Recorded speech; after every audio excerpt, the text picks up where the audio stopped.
सभी कन्याओं से संतानें हुई, लेकिन मैया सती से कोई संतान नहीं हुई, क्योंकि मैया सती ने अपने पिता के यहाँ जाकर के अपने शरीर को समाप्त कर दिया क्रोधाग्नि के माध्यम से, योगाग्नि के माध्यम से। विदुर जी कहने लगे ये सुंदर प्रसंग आप हमें सुनाइए, कैसे ये घटना घटी। तो आज बताते हैं एक बार का वृतांत। दक्ष को प्रजापति के पद से ब्रह्मा जी ने संबोधित किया, प्रजापति का पद दिया। ब्रह्मा के पुत्र हैं दक्ष, प्रजापति बनाया, प्रजा का पति स्वामी। सभी देवताओं को बुलाया गया, सब आए, गंधर्व किन्नर यक्ष सब आए। महाराज जब दक्ष प्रजापति का उस सभा में आगमन हुआ तो तीन देवता स्वागत के लिए खड़े नहीं हुए, ब्रह्मा जी, विष्णु जी और भगवान शंकर। दक्ष ने सोचा ब्रह्मा तो मेरे पिता हैं, वो क्यों खड़े होंगे। बेटा कितना भी अफसर बन जाए लेकिन पिता के लिए बेटा बेटा होता है।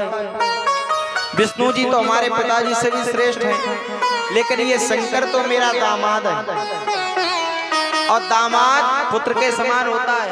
मैं इसका पिता के समान हूं, इसके पिता के समान, तो इसको मेरे स्वागत के लिए खड़ा होना चाहिए। लेकिन ये खड़ा नहीं हुआ तो ये गरजने लगा, कहने लगा जब कोई सभ्य सभा में कोई असभ्य व्यक्ति आ जाता है तो सारी सभा समाप्त खंडित हो जाती है, समाप्त हो जाती है। अब जो सभा में लोग बाग बैठे थे, देवता बैठे थे, यक्ष बैठे थे, गंधर्व बैठे थे, वो सोचने लगे इस सभा में असभ्य व्यक्ति आखिर है कौन। दक्ष प्रजापति बोला कि देखो इधर उधर क्या देख रहे हो, ये देखो ये शंकर बैठा है, मुन्नों की माला धारण करने वाला है, प्रेतावासे सु घोरे सु, अब प्रेतों के साथ में रहने वाला। अब भोलेनाथ चुपचाप बैठे रहे, बहुत अपमानित किया भोलेनाथ और कहा मैंने, मेरी किस्मत फूट गई मेरी कन्या की, मैंने अपनी मृगनयनी जैसी कन्या का विवाह पाणी मरकट लोचना बंदर जैसे नेत्र वाले शंकर के साथ कर दिया। जब ऐसा था कि मैंने अपनी मृगनयनी कन्या का विवाह पाणी मरकट लोचना इस बंदर जैसे नेत्र वाले शंकर के साथ में कर दिया, तो महाराज नंदी से ना रहा गया और नंदी ने श्राप दे दिया दक्ष को, बकरे की तरह बकबका रहा है, जा तेरा शीश बकरे का हो जाए। आपस में दोनों तरफ से श्राप दिए जाने लगे। भोलेनाथ ने सोचा अगर यहाँ ज्यादा देर रुके तो महाराज सब समाप्त हो जाएगा, तो भोलेनाथ ने किसी से कुछ नहीं कहा, उठे और चले आए, क्योंकि भोलेनाथ हमारे भोले हैं। आए कैलाश पर, त्रेता का समय चल रहा था। भोलेनाथ ने सोचा लाओ भगवान की कथा सुनने के लिए जाया जाए। अच्छा, भगवान की कथा क्या देती है? भगवान की कथा सुख प्रदान करती है। जो व्यक्ति दुखी हो, आज आप लोग बड़े ध्यान से सुने, जिस व्यक्ति को कष्ट हो, पीड़ा हो, मरने के लिए व्यक्ति तैयार हो, वो व्यक्ति भगवान की कथा सुनने लगना या भगवान की कथा पढ़ने लगना, आपका दुख समाप्त हो जाएगा। उदाहरण अगर चाहते हो तो मेरी एक बात बड़े ध्यान से सुनो। मैया सीता अशोक वाटिका में अशोक वृक्ष के नीचे बैठी थी। त्रिजटा से बोली, त्रिजटा सन बोली कर जोरी, मात विपत्ति संगनि तय मोरी। तू विपत्ति की, मुसीबत की इस घड़ी में मैया मेरी संगनी है, मेरा साथ देने वाली है। त्रिजटा बोली सीता क्या चाहते हो, क्या करूंगा। मैया सीता बोली मैया त्रिजटा तुम लकड़ियों की व्यवस्था कर दो, मैं उन लकड़ियों में बैठ जाऊंगी और पावक देहु लगाए अग्नि लगा देना। अब जिया नहीं जाता। उसी समय महाराज हनुमान जी महाराज उसी अशोक वृक्ष के ऊपर बैठे थे, विचार कर रहे थे तरु पल्लम में रहू लुकाई, करहूं विचार करो का भाई। क्या विचार, क्या करें हम? और जब मैया त्रिजटा समझा करके चली गई, अपना सपना बता करके चली गई, धैर्य धारण करवा के चली गई, तो हनुमान जी महाराज देख करके एक एक क्षण एक एक करोड़ वर्षों के समान लग रहा था हनुमान जी को। हनुमान जी ने सोचा हम करें तो करें क्या, मैया मेरी रुदन कर रही है, हम क्या करें। अच्छा, किसी पुत्र के सामने उसकी माँ रोए तो उस पुत्र पर क्या बीतेगी। हनुमान जी ने सोचा हम करें तो करें क्या, तो हनुमान जी महाराज ने क्या क्या किया। रामचरित गुण बरे नहीं लागा, और सुनते ही सीता कर दुख। राम जी के चरित्र को गाने लगे, और जैसे ही मैया सीता ने सुना तो सुनते ही दुख भाग गया। तो भगवान की कथा क्या प्रदान करती है, सुख। भोलेनाथ का अपमान किया गया, वैसे भोलेनाथ को अपमान और मान से कोई मतलब नहीं है। नारद बाबा ने जब मैया पार्वती का हाथ देखा था तो कह दिया था वो मान रहित होगा, इसका जो पति होगा, उसको अपमान और मान से कोई मतलब। आज महाराज भोलेनाथ कथा सुनने के लिए चले, शिवरंजनी लगा लीजिए।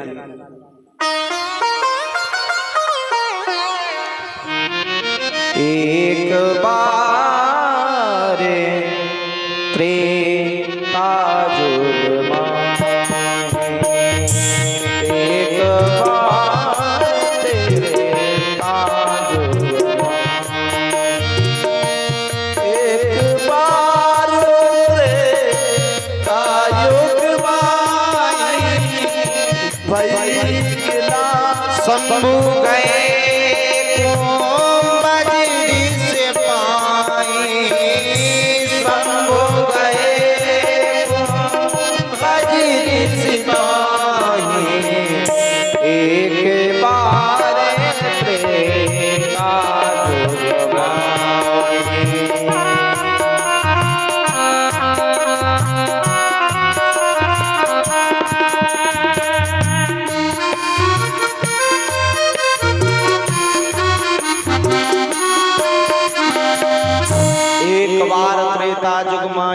त्रेता का समय। और शंभु गए, कहाँ गए, कुंभज ऋषि पाई। कुंभज ऋषि कहते हैं अगस्त जी को, अगस्त जी के पास गए। क्या करने के लिए जा रहे, बोले भगवान की कथा सुनने के लिए। तो अकेले नहीं गए, क्यों, अगर जोड़ा है और भगवान के दरबार में जा रहे हो, भगवान की कथा में जा रहे हो, तो जोड़े के साथ जाना चाहिए। अरे मान लो स्वामी जी कहीं बिजी हैं, तो एक बार उनसे कहे तब भी दो कि चलो कथा, अब आए ना आए उनकी इच्छा। बाबा मैया को साथ लेकर के गए। संगे सती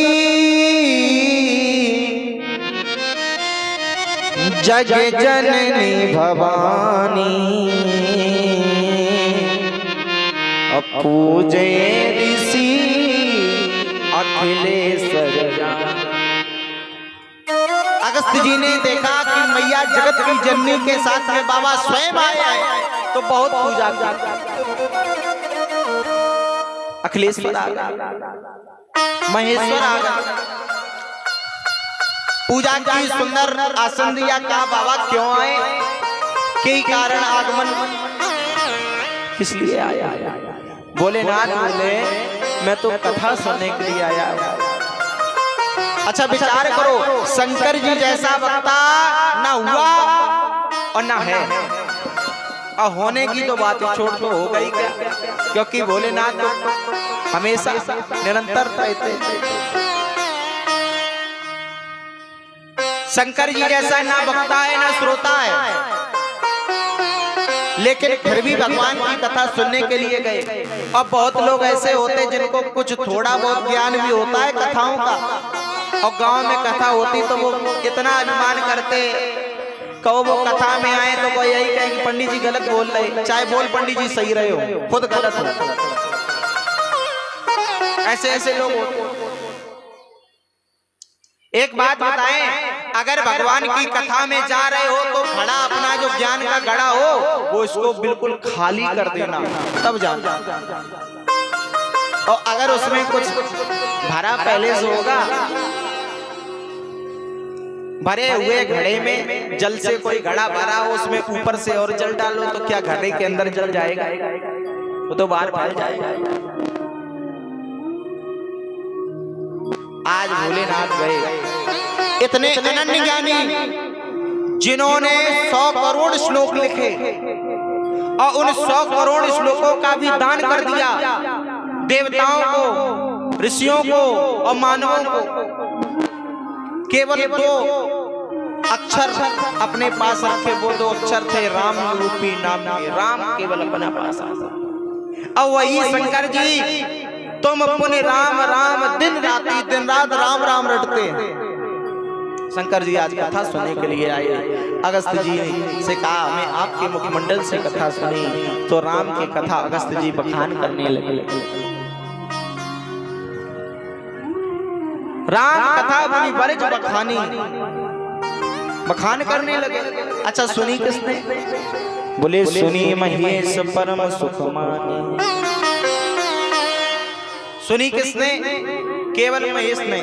अरे मैया भी तो गई थी, लेकिन मैया ने कथा नहीं सुनी, तो क्या करने लगे? बोले व्यथा में लगे रहे, सोचने लगे देखो तो इन संत भगवान को, ये हमारे स्वामी को कथा सुना रहे हैं, जो स्वयं कथा का वक्ता है, उसको ये क्या कथा सुनाएंगे? अरे इनको तो कथा सुनना चाहिए मेरे स्वामी के मुखमंडल से। कथा नहीं सुनी, व्यथा में लगी रही। और जब व्यथा में लगी रही महाराज, तो हुआ क्या? जब शंकर जी विदा मांग करके चले तो सारी उपाधियां समाप्त हो गई। मुनि सन विदा मांग त्रिपुरारी, चले भवन संग दक्ष। आई थी तो जगत की जननी नाम से गोस्वामी तुलसीदास जी ने संबोधित किया, और जब जा रही थी तो दक्ष की बेटी कह दिया। अब जगत की जननी नहीं रही। क्यों?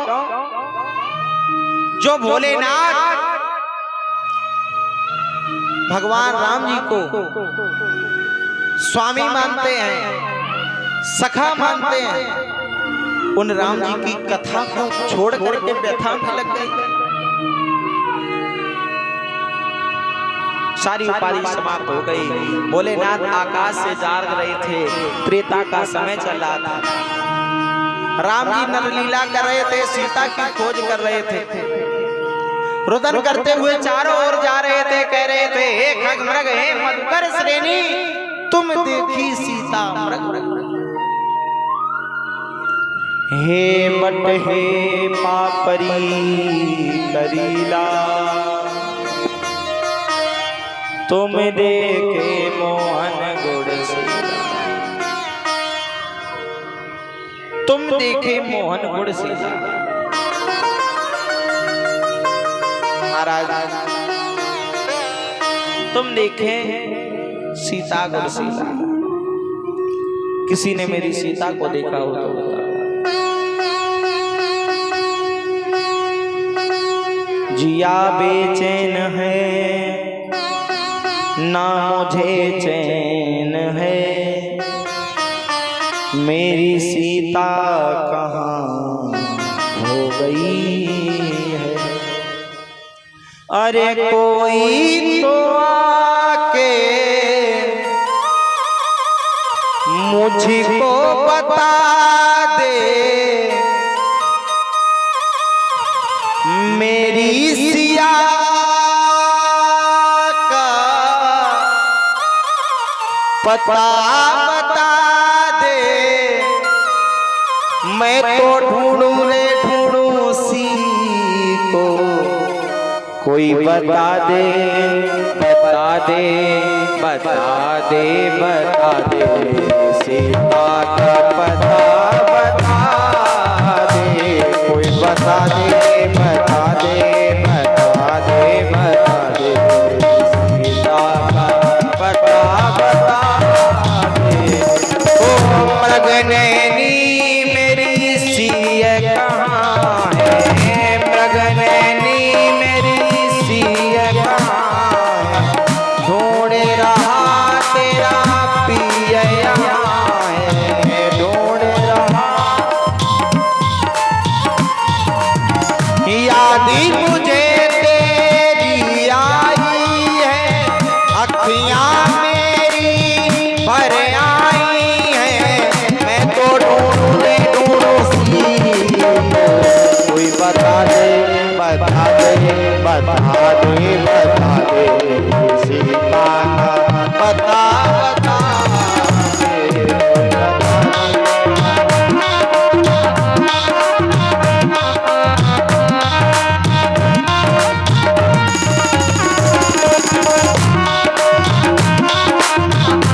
खोजते रहे।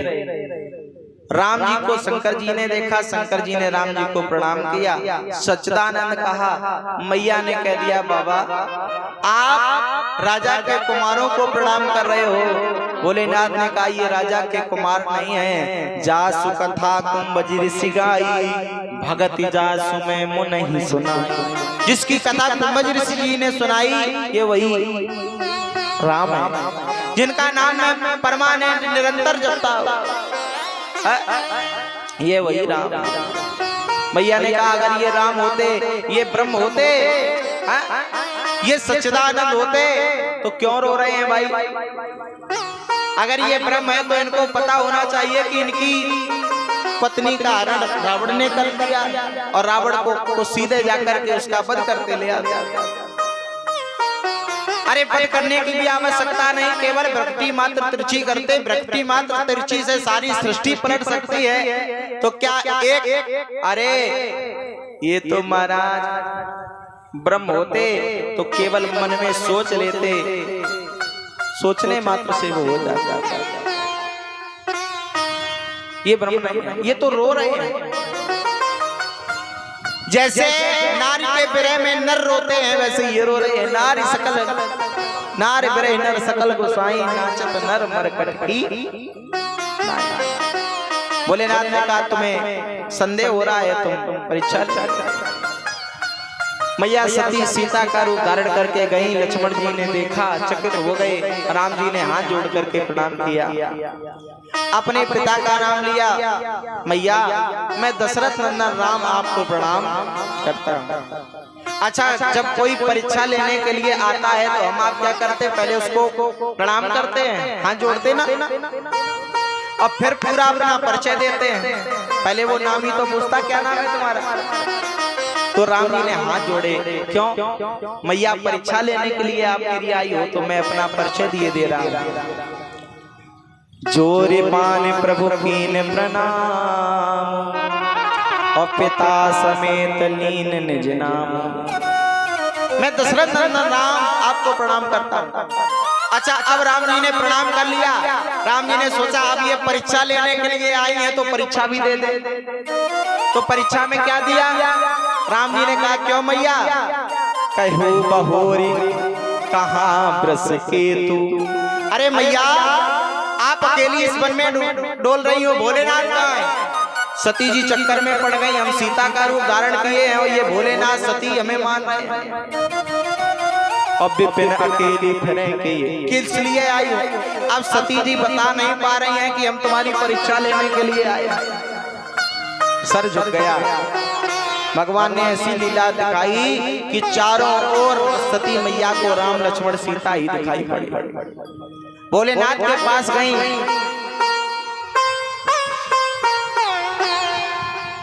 समीप महेश तब हंस पूछी कुशलात, लीन परीक्षा कवन विधि संत कहू संवाद। सब कुछ सत्य कहना, झूठ मत बोलना। फिर भी मैया ने झूठ बोल दिया, कछु न परीक्षा लीन गोसाई। भगवान शंकर ने सोच देखा कि ये हमसे झूठ बोल रही हैं, ऐसा तो नहीं जो हमने देखा वो सब गलत हो। तो पुनः फिर ध्यान लगाया, तब शंकर देखे उधर ध्याना। सती जो कीन चरित सब जाना, सब जाना और प्रण ले लिया। यह तन सती भेंट मोहना, यह तन सती भेंट मोहना, यह तन सती भेंट मोहना,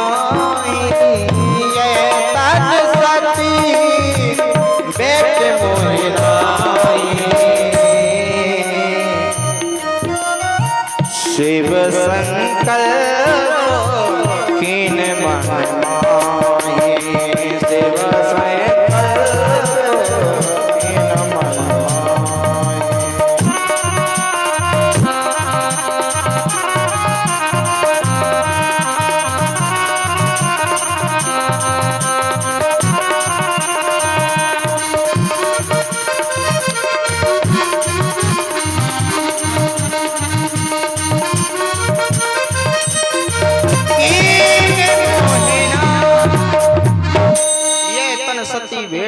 बनाए शिव संकल्प कीन मन माहे।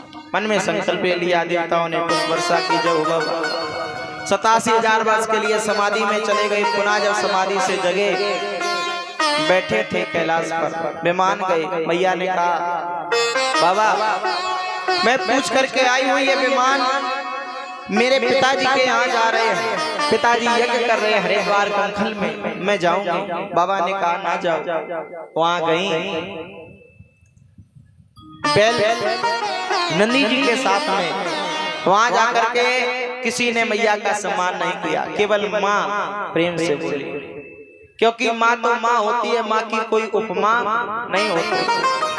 सागर सी गहरी होती है माँ, लेकिन सागर सी खारी नहीं। माँ तो माँ होती है, माँ की कोई उपमा नहीं। अब बदकिस्मत होते वो लोग जिनके माँ नहीं हो। माँ तो माँ होती, माँ की कोई उपमा नहीं। सादर भलाई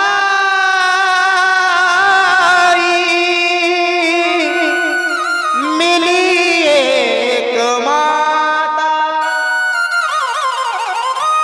भगिनी मिली बहुरे मुस्कान। माँ ने केवल प्रेम से बोली। मैंने तो हंसने लगी, देखो बुलाया नहीं गया फिर भी चल गए। मैया ने सोचा क्या करे, कोई मुझे देखने वाला नहीं, आज मेरा मायका पराया हो गया। एक बात बताएं, माताओं को अपने मायके से बहुत प्रेम होता है। देखो तो माँ एक स्त्री 2 कुलों को पवित्र करती है। और एक बात बताएं, दोनों कुलों में से एक भी कुल ऐसा नहीं होता जिस कुल में उसका नाम होता हो, जिस घर में उनका नाम होता। मायके में जब तक रहती तो पिता कहते बिटिया पराए घर जाना है, पराए घर जाना है। पराए घर में आ जाती, पति से कभी लड़ाई होती तो पति क्या कहता है, जाओ अपने घर, अपने घर। बेटी सोच ही नहीं पाती जीवन भर कि मेरा घर आखिर है तो है, लेकिन फिर भी वो दोनों कुलों को उतारती है। एक स्त्री की 3 रूप में पूजा होती है। जब तक वो कुंवारी होती है तब तक पिता के नाम से जानी जाती है।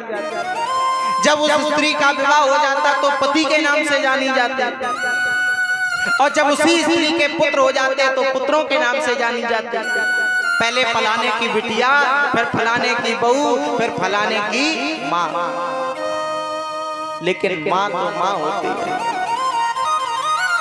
आज असहनीय कष्ट, असहनीय पीड़ा मैया सती जी को हुई कि बताओ मैं अपने पति से, मेरा पति मुझसे कहने लगा देवी तदपि विरोध मान जहाँ कोई वहाँ है कल्याण न होई। जहाँ कोई विरोध मानता वहाँ जाने से कल्याण नहीं होता। मैंने बात नहीं मानी।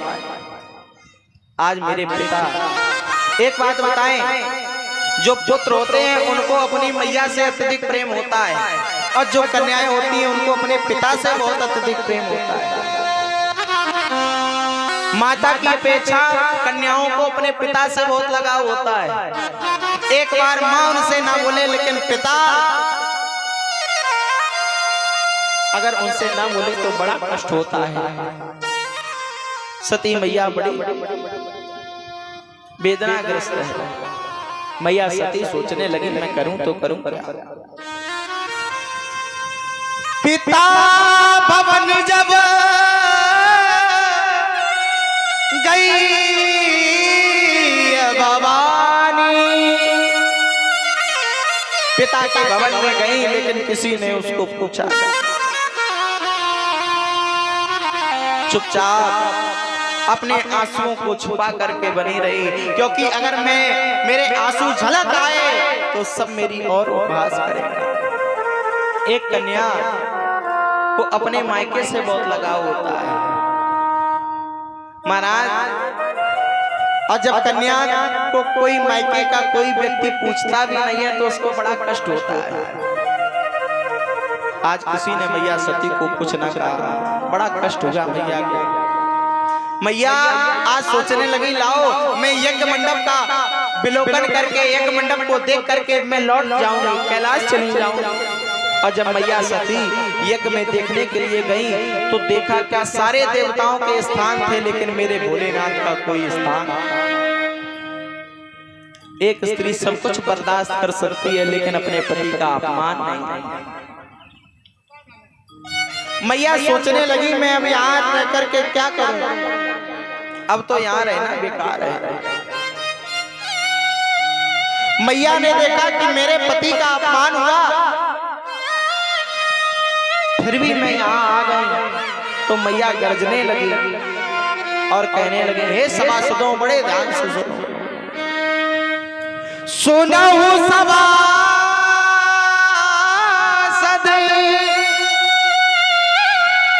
सकल मुनिंदा, कहीं सुनी संकर निंदा। जिसने मेरे स्वामी की निंदा को कहा और सुना है वो बड़े ध्यान से सुन। जैसे ही मैया को क्रोध अवस्था में सबने देखा हाथ जोड़ने लगे, मैया मैंने निंदा नहीं, आपके पिता ने ही निंदा की। मैया कहने लगी मेरा पिता तो मंद बुद्धि का,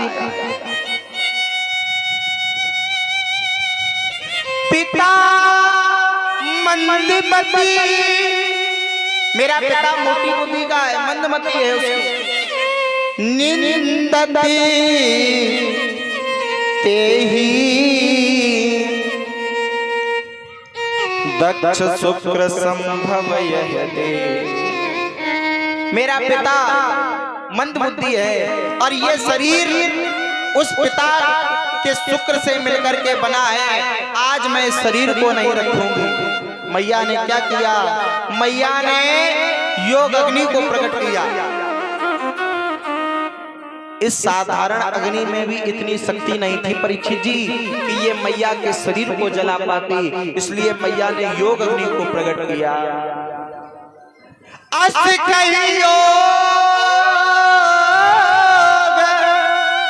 अग्नि तनुजारा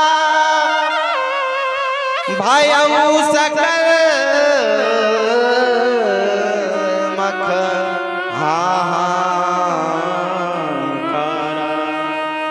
हाहाकार हो गया। नारद बाबा ने जाकर के भोलेनाथ को सूचना दी।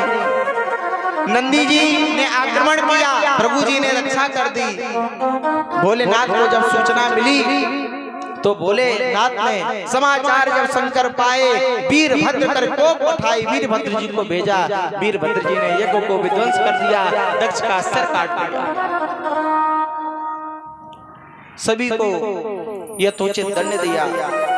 भोलेनाथ आए, मैया सती के शरीर को लेकर के चलने लगे। आज महाराज मानो प्रलय का समय आने वाला हो गया। सबने भगवान विष्णु की वंदना की और भगवान विष्णु ने चक्र प्रकट करके मैया सती के शरीर के 51 टुकड़े किए, जो 51 शक्तिपीठों में विद्यमान हो गए।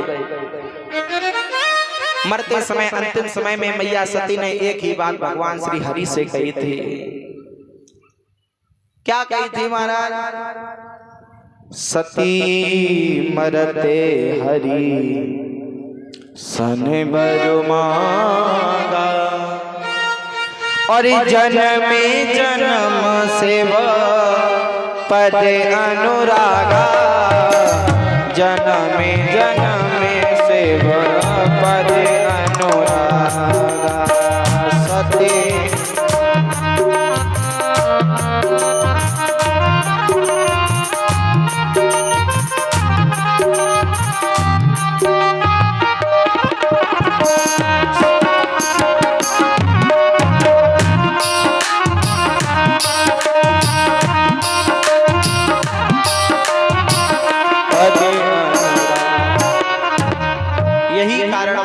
कारण हिम गिरि ग्रह जाई, जन्मी पार्वती तन पाया। जन्म हुआ, पार्वती का शरीर पाया।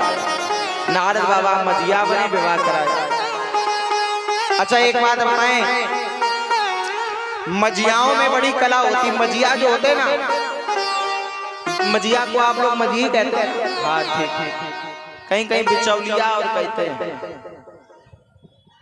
जो मजिया होता ना, जो विवाह कराता है, उसमें बड़ी कला होती है। एक बात बता दूं, एक मजिया था, उससे एक व्यक्ति आकर के बोला, भैया आप सभी के विवाह कराते हो, मेरी भी कन्या का विवाह करा दो। हो नहीं रहा है, बहुत प्रयास करता हूँ। मजिया बोला, क्यों नहीं हो रहा? बोले, महाराज मेरी कन्या को एक ही आंख से दिखता है, एक आंख से दिखाई नहीं पड़ता। अगर आप करा दो तो मेरी कन्या का घर बस जाएगा, क्योंकि उसको एक आंख से ही दिखता, दूसरी आंख से नहीं दिखता। मजिया ने कहा, ठीक, कोई बात नहीं, हम करा देंगे, चिंता ना करो। महाराज देखने लगा, लड़के एक घर में गया, बोला, महाराज बहुत अच्छी कन्या है, और विवाह फाइनल कर दिया। लड़के की मैया ने कहा, देखो घर को लेकर के चलेगी।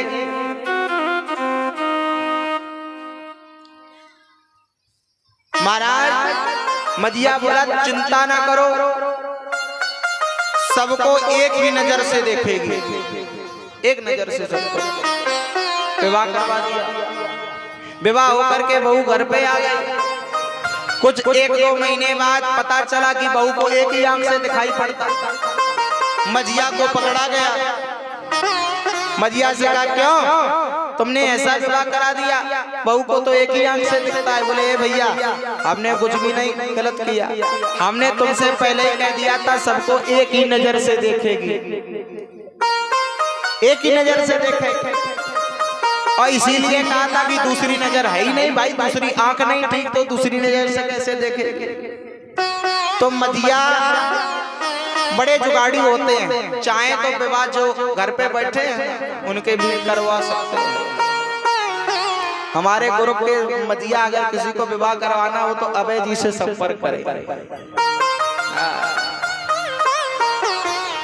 प्रेम से बोलो भगवान। आज तेहि कारण हिम गिरि ग्रह जाई, जन्मे पार्वती तनु पाई। पार्वती मैया ने कह दिया, जन्म कोट लग रगर हमारी, परम सम्मु न तरहूं कमारी। इस प्रकार मैया पार्वती के रूप में आई और भोलेनाथ से विवाह। स्वयं मनु जी के पुत्रों का वर्णन आता है। स्वयं मनु के बड़े पुत्र हैं उत्तानपाद जी। उत्तानपाद कहते किसको है? ऊर्ध्व अस्पादो अस्मिन् सा उत्तानपाद, जिसके ऊपर पैर हो नीचे सिर हो वो उत्तानपाद है। श्री सुखदेव भगवान कहते, राजन परीक्षित जाय उत्तानपादस्य सुनीति सुरचस्तयो, सुरचि प्रियसी पत्नी नेतरायस्तुतो ध्रुवः। उत्तानपाद जी की 2 पत्नियां, एक का नाम सुनीति, एक का नाम सुरुचि। सुनीति मैया का राजा ने त्याग कर दिया था, दूसरा विवाह किया सुरुचि के साथ में। एक समय था कि दोनों रानियों को कोई पुत्र नहीं था, और जब भगवान की कृपा हुई तो पुत्र हुए। सुनीति का लाल ध्रुव हुआ और सुरुचि का लाल उत्पन्न हुआ। एक बार सुरुचि ने ध्रुव जी का अपमान किया, कहा वन में जाओ तपस्या करो, शरीर को समाप्त करके जब मेरी कोख से जन्म लोगे तो तुम्हें भगवान की कृपा से सिंहासन मिलेगा, राजा की गोद मिलेगी। ध्रुव जी महाराज को वही गिलानी हो गई। वन में जाते हैं, नारद बाबा गुरु बनते हैं, 12 अक्षर मंत्र देते हैं। ध्रुव जी महाराज वृंदावन में जाकर के, मधुवन में जाकर के तपस्या करते हैं और भगवान की प्राप्ति करते हैं। सुंदर कल ध्रुव चरित्र का सारांश, ध्रुव चरित्र की कथा सुनेंगे आप लोग, और आगामी कल भगवान कृष्ण जन्म तक की सुंदर कथा होगी। कल की यात्रा बड़ी अपनी लंबी है ना, और बड़े भाव से आप लोग आओगे तो बड़े भाव से सुनाऊंगा, चाहे रात के 10 बज जाए। प्रेम से बोलो राधे राधे। समय से ही कथा विराम होगी, कथा का जो निर्धारित समय है उसी समय, बस आप लोग समय से आइए और कथा को श्रवण करके अपने जीवन को धन्य बनाइए। आज के सती चरित्र का एक सार सुना रहा हूं। और एक बात, सती चरित्र का सार जो है मैं आपको सार सुनाऊं। सती स्वरूप है श्रद्धा का, श्रद्धा का स्वरूप है सती, और बैल की पीठ पर श्रद्धा सती बैठ करके यज्ञ में गई। अच्छा, धर्म स्वरूप है बैल का, मैया सती श्रद्धा का स्वरूप है। धर्म पर आपकी श्रद्धा होगी, कल्याण करेगी, विकास करेगी या विनाश करेगी?